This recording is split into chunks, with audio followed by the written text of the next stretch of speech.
Welcome to Access Granted, the show that opens the door to real financial freedom. I'm CJ Fellini, and every week we cut through the noise to bring you practical tools, unfiltered conversations, and strategies that actually work so you can build wealth on your terms. Today, we're joined by Leila, the voice behind Personal Finance with Leila. And with over 43,000 subscribers, she shares her journey of mastering debt and budgeting, inspiring thousands to take charge of their finances through her coaching at Debt Over It, debtoverit.com. She guides people one-on-one to financial freedom. Hey, just like us, that's why we're aligned. Her mission mirrors ours to help you unlock your potential and live life on your terms. Leila, tell us what sparked your passion for personal finance, how your channel and coaching are helping people rewrite their money stories. Thank you. Thank you. Thank you for having me. I really appreciate this. So for me, it started with having a lot of debt. I made poor financial decisions as a teenager, as a young adult, ended up in a whole bunch of debt, made a whole bunch of financial mistakes, and I was starting my debt-free journey. And I realized I was watching YouTubers or like listening to podcasts, and I'm like, I might as well create content around this too, just document my journey.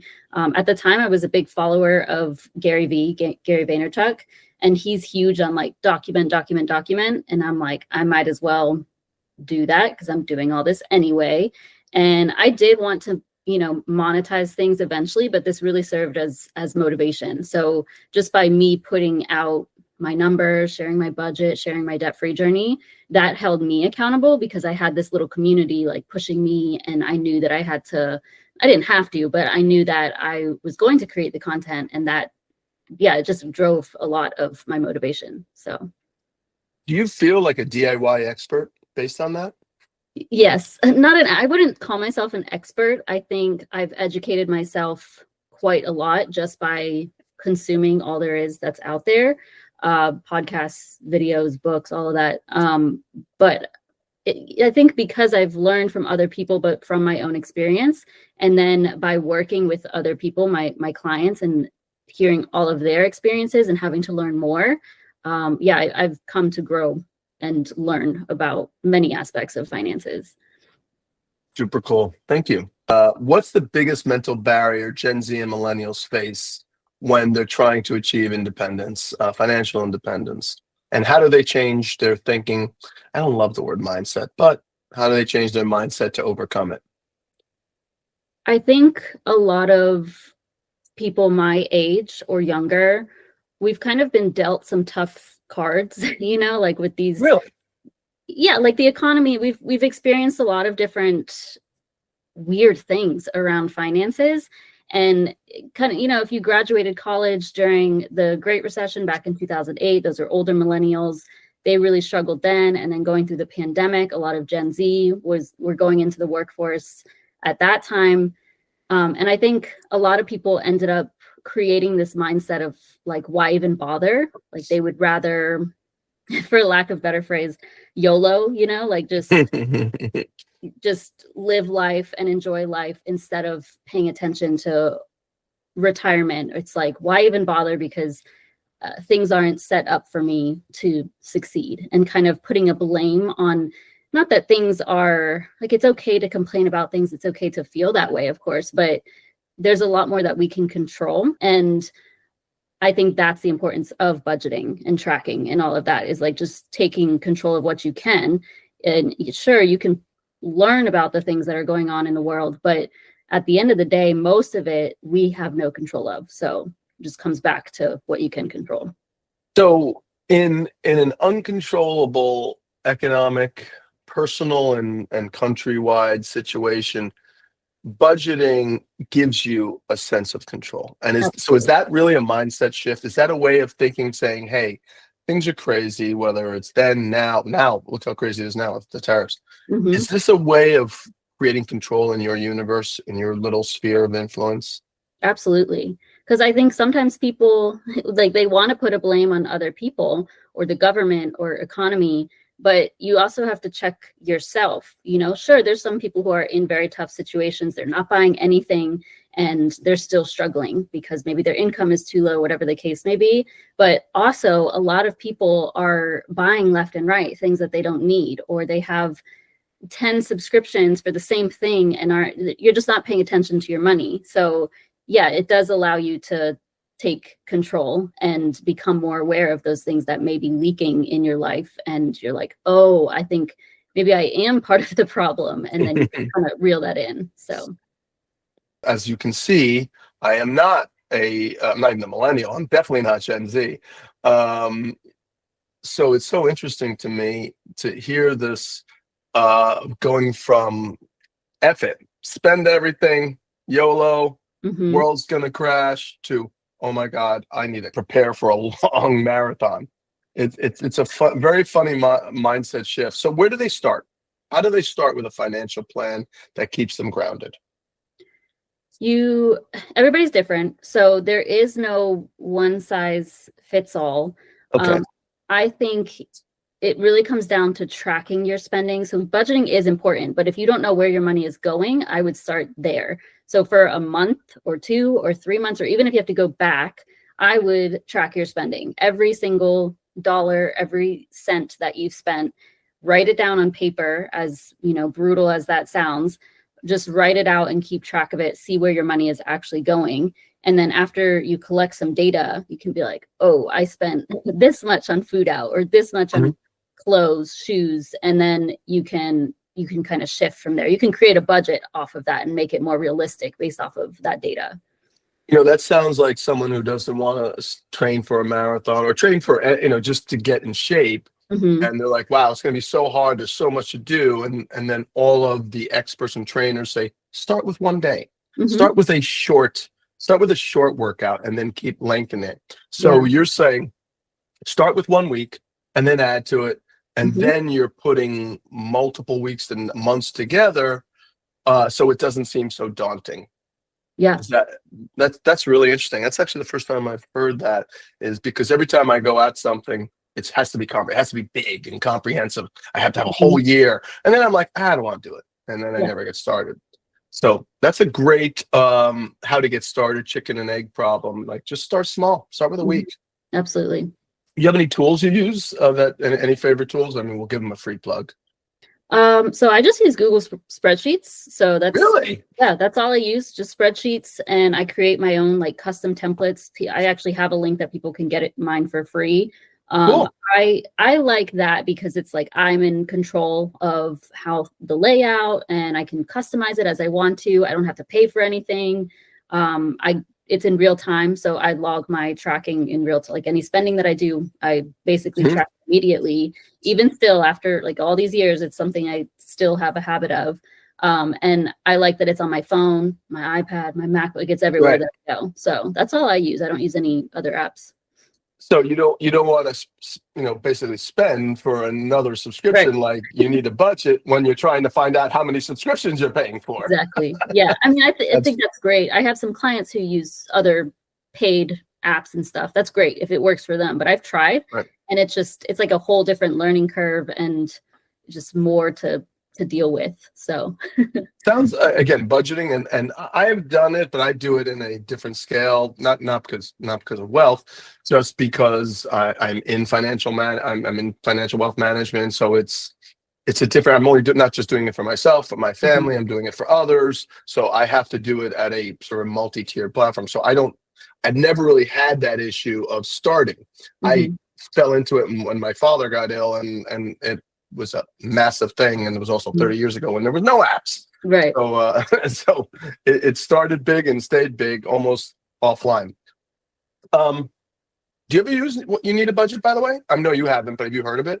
I have. Yeah, I have some clients who use that, and I've like logged into their YNABs, but to me it's more overwhelming than I'm very used to sheets. So that's just it comes to me naturally. But and what would be, when you're on a budget, like when you're building a budget, what habits are important? Is it just consistency? Is it the diligence? What do you see as important, especially if you're on a tight budget? And maybe high earners are not on a tight budget, but if you have a lot of debt and a lot of tax, you're still on a tight budget. Even if you're earning a lot, you're spending a lot. So this is for everyone. Consistency, the first thing you said, that is huge. I think that's what people struggle with most often because they kind of get motivated and excited about things at first. It's just like going to the gym, you know, like you may go at the first few weeks of the new year, but after that it starts to fall off. So being consistent is a big one. Tracking your spending. I know we already touched on that, but it's not just about budgeting. You've got to see where your money's actually going. I feel like there's a lot to like unpackage here, but if you have debt, having a plan around how you're going to pay off your debt. I work with a lot of people who they try to pay extra on all the different debts that they're trying to tackle, and it gets them nowhere. Like you should, I suggest picking one of the plans, you know, snowball, avalanche, minimum payment, whatever it is that you are most comfortable with. And then I would say one more thing related is work on increasing your income, because there's only so much you can cut back, but we can, you know, DoorDash or get a second job or start a YouTube channel. Like just working on building your income is huge because that's a lot of people's problem as well. The proverbial side hustle, right? Yeah. Yeah. I mean, you have a lot of feedback from your channels and your audience. What is the biggest gripe they have when they're trying to understand or do budgeting and to be budget conscious? What do you hear from them? I think it's a lot of people that I work with don't really have a problem with actually doing it, you know, going into the spreadsheets and plugging numbers. It's just sometimes people don't think about it. It's not a habit. It's not a routine. And I think you have to be really intentional about that. So it just comes down to habit. I don't know if I'm answering the question, but does that make sense? It's just like forming habits. The intentional. Absolutely. You know what? So the only way to be intentional is to create priority. You're prioritize. This is important. I got to do this, but not because I have to. I should. I want. I want to do this. I'm going to be intentional. I'm making it a priority in my life. That's it. Yeah. Right. The problem that I've seen with that, and I keep using the workout analogy because a lot of people work out. Actually, probably more work out than they do budget. The problem I see is that they don't see immediate gain. Like if you go work out and you still got that tire around your stomach, you don't feel better and you're not losing weight, then you lose the momentum. Yeah. So I think, making it intentional, hoping that do they feel that there's quick gains by budgeting? Do they say, oh, I had these 5 subscriptions, I got rid of them, I got another 30 and another $50 a month? Yeah. So I do have, when I work with somebody initially, that first call is always the most exciting, especially if somebody's like brand new to budgeting and they have a bunch of debt. I think it's really fun. Obviously, I don't want people to be in that situation, but that's the reality. Oh, they are a good customer. Yeah, exactly. And there's always things that they can work on. So I'll give them like a to-do list and, it's like, okay, you need to cut out this or make a decision. Are you going to cut out this one or both of them? Shop around for car insurance and you can reduce that. You can eliminate whatever is in their line items. Do you have stuff around your house that you can sell? That's a to-do list. They're like, oh, I have this, and I'm going to post it for sale. That's something that we add to their to-do list. Do you have credit cards that have a high interest rate? Have you tried calling them, asking for a lower interest rate? Like all of these things at the beginning, it's very exciting. So they can save hundreds, thousands of dollars potentially in the year just by these tiny little adjustments. That's great. And that's where it differs from working out, because you're saying you can get immediate gains right off the bat from just a few things you just mentioned. So they're going to get pumped. They're going to get excited and they're going to make it intentional. That's how it works. Yeah. Is they need those quick gains, that quick dopamine hit. Yeah. Instead of, working 2 months and losing 2 pounds. Yep. Interesting. What's the most common mistake you've seen? Clients who've been there for a while or even just new clients. What's the most common budgeting mistake you see? I'm going to say, I think once people get started, I don't see too many mistakes, but a lot of people who, when they come to me, they try to fit in a miscellaneous category. Oh, budget. I know what you're saying. Yes. That doesn't slide with me. I'm like, nothing should be miscellaneous. That's too vague. We've got to categorize it and see because that can be, anything, like a whole shop at Target, or like it could fit anything. So everything can have a category, and I think eliminating that miscellaneous is big. It's so weird. The miscellaneous / general is the bane of any organization. Ask Marie Kondo. If you have this thing, like when you don't know what it clearly is, you say, I just put it in the it's never going to work. The miscellaneous will always be the biggest. Yep. Right. So you have to be diligent about specific categories and detail oriented. You're right. That's interesting. The miscellaneous category. I have a really big miscellaneous category, and I can't seem to shrink it for some reason. Yeah. Well, cool. And you just make them label it, and all of a sudden it becomes clearer, right? That's how they fix it. Yeah, even if you can't fit it into like a bigger category, like housing or transportation, anything like that, just call it what it is. Like, oh, you got a car wash. It's a car wash. That just put that on the line item. Or you bought a pair of shoes. I would put that under personal, but sometimes people will say like, oh, that was something for work. Put that under work / business. Like that can be, everything can be a line item. And that's what I like about budgeting too. It's in your control, whether it's on pen, paper, on an app, on Google Sheets. It's up to you what you put in there. And so there's a lot of flexibility. There's no set right way for you to do things. So listen, I think the best budgeters are people with obsessive compulsive disorder, OCD. I mean, it's really a detail exercise. It's the detail and the labeling exercise. Once you see it, you can then eliminate it. Yeah. Interesting. I love to organize, and I do have OCD, which is why I think I'm pretty good at budgeting. But then I have that big miscellaneous category, so maybe I'm not. What's one underutilized tool or strategy? What's one like your secret weapon that really helps a lot of people?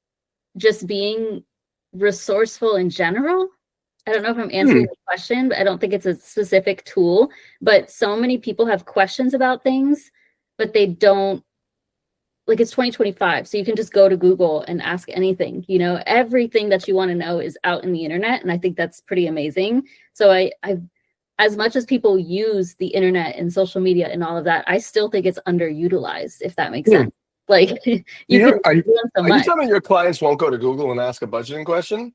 They won't. No, I actually worked with some people who they're no longer my clients, but they still come to me for like, how do I do this in the sheet, or what does this mean? Which is fine. I'm happy to answer, but you can Google, even in my comments, it'll be like a very general finance question. What does that mean? Or what is this? When go to Google and use that, Yeah. Do you use AI for any budgeting guidance? Not budgeting guidance, but I use ChatGPT for quite a few things. Yeah. We built a personal wealth management AI agent. Okay. It's hard. It's a small language model. It's just, I don't have the billions. Yeah. You have millions. So, we looked at, we only recently met, and I've come to learn a lot about you and sharing your budgeting journey online. It's inspiring, and it's inspired thousands. Aside from budgeting specifically, what's the biggest lesson you've learned about building wealth? I think that you don't have to be perfect, and that's big. I think a lot of people think they have to be perfect, even around anything with finances. Like if you're not budgeting and sticking within your budget, you're screwed, or if you're not investing $1,000 a month or whatever it may be, you're screwed. That's not true. Like if you can see my videos, I go over budget every month in one category or the other. Sometimes I didn't watch all of them. I watched some, but that's fine. Yeah, no, that's okay. But I always do. It may be groceries, it may be personal spending. There's sometimes I spend money in a category that I didn't even put for the month because it just something came up. But that's okay, because if I zoom out on everything, I've made all these small habits, all these small changes that flexibility works in my life now, and I still can make progress. Like it's just about small things on a regular basis that allow you to build your wealth and completely change everything. I love that. You don't have to be perfect. Don't get discouraged if you're not. And the small changes you have committed to making, the intentionality you've committed, give you the flexibility not to be perfect. That's Absolutely. Great.